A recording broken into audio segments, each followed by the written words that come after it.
Shields up, Iron Breakers. We're kind of here coming at you with another video. Welcome back to Monster Hunter, and today I would like to talk about the state of Sword and Shield in Iceborne.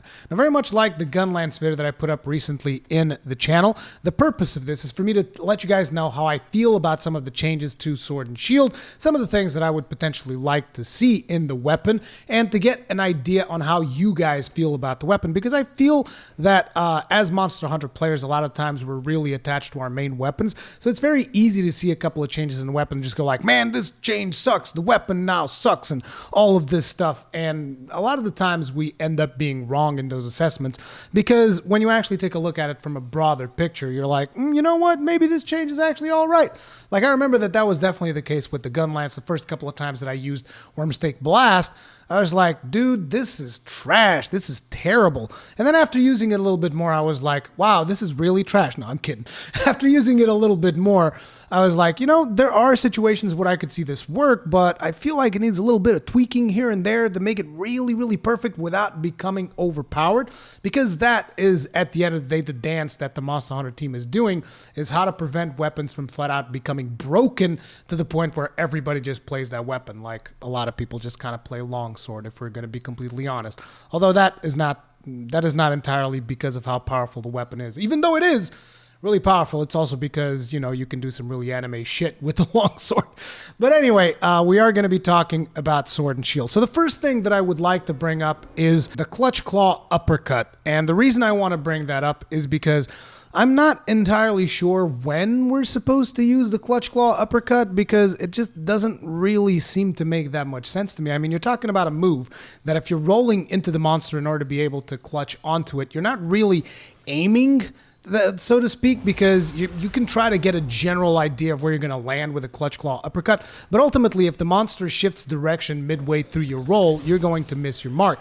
So if you really want to land on a specific area of the monster, you're just much better off using the Clutch Claw to grab onto it. I mean, you can even aim the damn thing, it's a lot easier, and you can also do it to monsters when they're airborne, so therefore I'm left wondering just what is the point of the Clutch Claw Uppercut? Like, I guess if you're already in the middle of a dodge roll, you can just press L2 instead of having to actually aim the Clutch Claw to grab onto the monster. But I also feel that when you're trying to do a Clutch Claw grab, a lot of the times it is a premeditated thing. So you being able to plan it out exactly, okay, I'm going to be doing the Clutch Claw grab now, you usually have the time to aim the claw and go for it. But maybe I'm wrong. That's why I'm trying to get feedback from you guys. So if you are a Sword and Shield main, or if you play a whole lot of Sword and Shield, let me know what you think is the best use for the Clutch Claw Uppercut. I was even thinking that it could potentially be like the Lance one, where the Lance has this Clutch Claw counter. And the really cool thing about the one in the Lance is that when you pull off the Clutch Claw counter,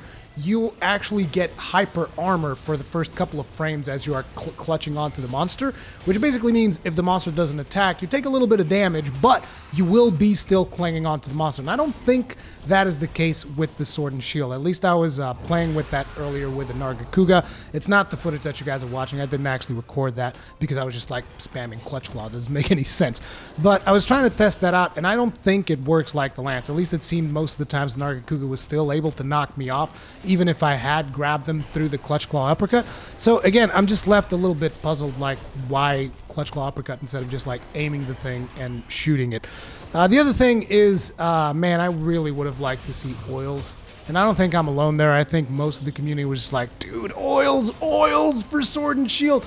And I know that a lot of people might not even know what oils are about, so I figured this would be a good video to talk about that. So oils is a mechanic that I believe was introduced in Generations. Correct me if I'm wrong on that, but I believe that was when it was initially introduced. And essentially what it does is it allows you to apply an oil to your sword, and that oil can have multiple effects depending on the oil that you apply. So one of the oils was affinity. It would increase your affinity with the weapon. The other one was stamina. It essentially gave your blade stamina drain, which I loved. I used the crap out of that, tire out every single monster. Another one was Destroyer, gave you a bonus to Part Breaker. And then there was a Mind's Eye oil as well, which basically gave you Mind's Eye so that you would never bounce off of the monster. And I always thought that that would be a really good way to spice up the Sword and Shield mechanics in world. And I think a lot of people agree. A lot of people wanted to see oils come back, but we didn't really see oils come back. So I was like, Oh well. Another thing that I would have liked to have seen was potentially have the shield also deal elemental damage, which it doesn't do. I don't remember how it works on previous Monster Hunters. Don't ask me about that. But in Monster Hunter World, your shield doesn't actually do the elemental damage component of your weapon. Instead, it does KO damage, which, you know, it's a trade-off, basically you're trading off elemental damage for KO damage. But I kind of feel like the damage of Sword and Shield isn't even that impressive, so if you add a little bit of elemental damage to the shield, that wouldn't really be such a big deal. And at the end of the day, it would make the weapon a little bit more powerful, bring it a little bit more in line with some of the other weapons. But, you know, again, that was another thing that I would have liked to have seen we didn't see. And then finally, we come on to one of the actual things that they've done, which is they've added a new attack, which is called Perfect Rush. Now, the first time that I tried using Perfect Rush, I came away incredibly frustrated because it takes you quite a bit to actually get used to how to work the combo. Now, if you guys are not aware of how Perfect Rush works, it is a different attack that you can do off of your off of the little leap back animation that you do.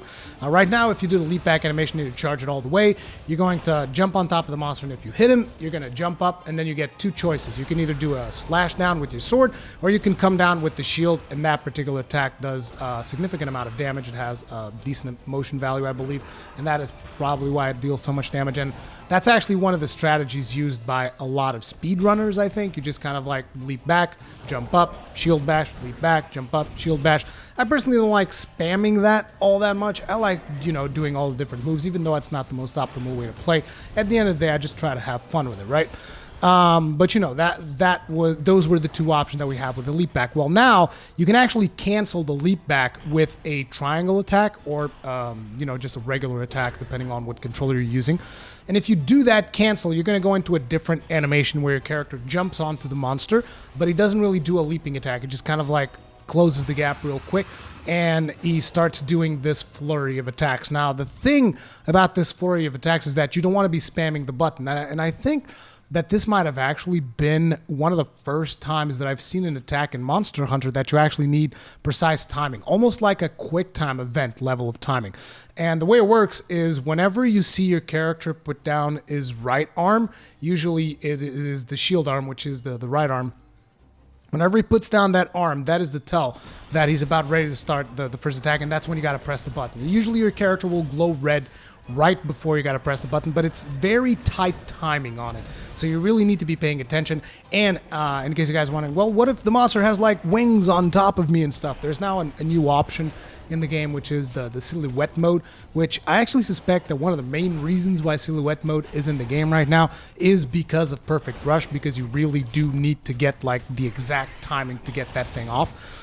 But basically you're going to have 3 inputs, and the timing is very different. It's not going to be like on the same rhythm. It's going to be different timing for each of the attacks, and you just have to really pay attention to your character to get all 3 attacks in a row. I believe you'll see me do it a couple of times throughout this video against Nargit Kuga, but a lot of times I will fail. Basically, if you see your character glowing red throughout most of the attack, that means you're doing a good job. If he's not glowing red, that means you're missing your inputs and you're missing out on potential damage. Supposedly, with Perfect Rush, whenever you get the damage in, you're going to deal additional status damage if you have a status weapon, or you're going to deal additional elemental damage if you have an elemental weapon. See, this is one of the reasons why it would be really great if we had an elemental sword and shield to test this stuff out, but unfortunately we have a paralysis sword and shield. And, you know, paralysis doesn't always proc, so you can't really tell, you know, how well the effect is playing off unless you just see the monster get paralyzed, right? That is really the only indicator that you have. So I would have liked to have seen elemental damage to really see just how much additional damage we're going to be doing with the weapon in this mode. But I can tell you right now that the damage is significant even just with the raw part of your sword. The damage modifier is going to be significant if you are able to land all 3 special attacks of Perfect Rush. And Perfect Rush, again, it was one of those attacks that at start I was a little bit frustrated with it. After a while I became more accepting of it, and now I'm just kind of like really wondering how you guys feel about Perfect Rush. So after you tell me how you feel about the claw uppercut, let me know how you feel about Perfect Rush as well. And then finally, this next piece is more of a feedback thing that I would like to point out to the Monster Hunter team, which is that currently with the Sword and Shield, you're able to swap between shooting regular Slinger shots or Slinger burst shots. You can just swap by pressing R3. However, there is one thing about Sword and Shield that anybody that plays Sword and Shield knows, is that we're constantly sheathing our weapons. And a lot of the times I wish that it would save the Slinger mode I had, as opposed to resetting it every time you sheath your weapons. Say, for instance, I draw out my weapon, and I aim my Slinger, and I switch the Slinger Burst, but then I'm like, okay, I don't have a good opening for Slinger Burst. I'm going to go back into Sword mode, and I cancel out the shot. And then I'm like, oh, I'm going to sheath because I need to run. You sheath, and the next time you unsheath, you're going to be back in single shot for your Slinger. And that, to me, is a bit of a pain, because a lot of the times you have to, like, okay, now I'm going to aim, now I got to press R3 to switch back to Slinger Burst because I want to use Slinger Burst to try and stagger the monster, or to use Slinger Burst to chain into a Perfect Rush, because after you do a Slinger Burst shot, you can chain into Perfect Rush onto the monster.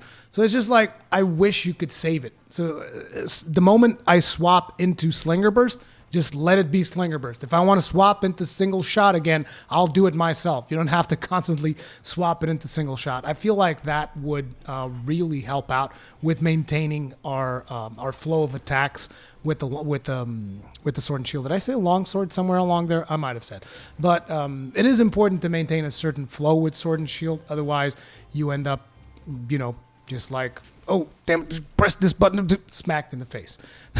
That's kind of what happens. But other than that, I do think that the Sword and Shield is in a pretty decent place right now. I've been testing it out, but I don't know. There's just something recently about the Gunlance that it just appeals to me more than Sword and Shield. Even though I've been a Sword and Shield main throughout most of Monster Hunter World, I still played more Charge Blade because for necessity.